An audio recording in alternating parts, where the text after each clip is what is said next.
కర్నూలు జిల్లా కౌతాల మండలం ఊరుకుంద గ్రామంలో వెలసిన శ్రీ లక్ష్మీ నరసింహ ఈరన్న స్వామి ఆలయంలో మంగళవారం ఆలయ నిర్వహణ అధికారి వాణి ఆధ్వర్యంలో టెండర్లు, సీల్డ్ టెండర్లు మరియు బహిరంగ వేలం నిర్వహించారు. 2026 శ్రావణ మాసం ఉత్సవాల సందర్భంగా నెల రోజుల పాటు శానిటేషన్ పనులు చేయడానికి ఆన్లైన్ టెండర్ ద్వారా ఒకరికి రోజుకు 499 రూపాయల చొప్పున లక్ష్మీ నరసింహ అవుట్ సోర్సింగ్ ఓర్వకల్లు వారికి కాంట్రాక్ట్ దక్కిందన్నారు.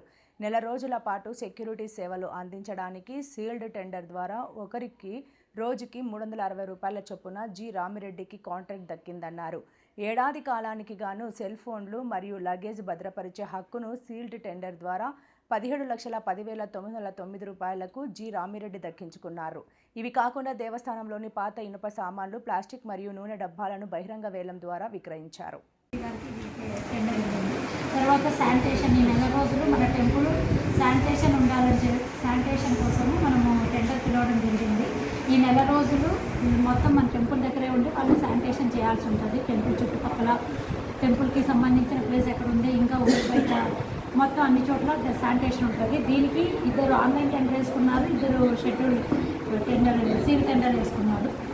దీంట్లో ఆన్లైన్లో లక్ష్మీ నరసింహ అవుట్ సోర్సింగ్ వాళ్ళకి 499 రూపీస్కి వాళ్ళు వేసుకున్నారు. ఈ నెల మొత్తం వాళ్ళు శానిటేషన్ పనులు వాళ్ళు. నెక్స్ట్ సెల్ ఫోన్ కూడా ఇద్దరు వేసుకున్నారండి, ఒకటి ఆన్లైన్, ఒకటి సీల్ టెండర్.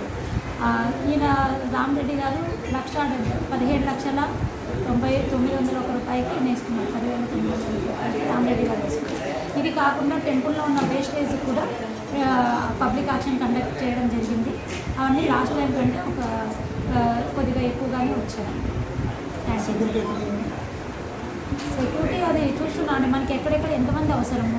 ఇప్పుడు మెయిన్ స్పాట్స్ అన్నీ మనం మన సిఐ గారితో కూడా డిస్కస్ చేశాము.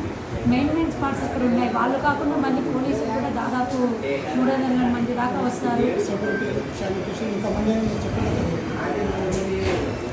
అన్నీ ఉంటారండి. మెయిన్ మన పోలీస్ వాళ్ళు ఫైనల్ చేసిన తర్వాత కూర్చోబెట్టి మాట్లాడారు ఎంతమంది కావాలి అని.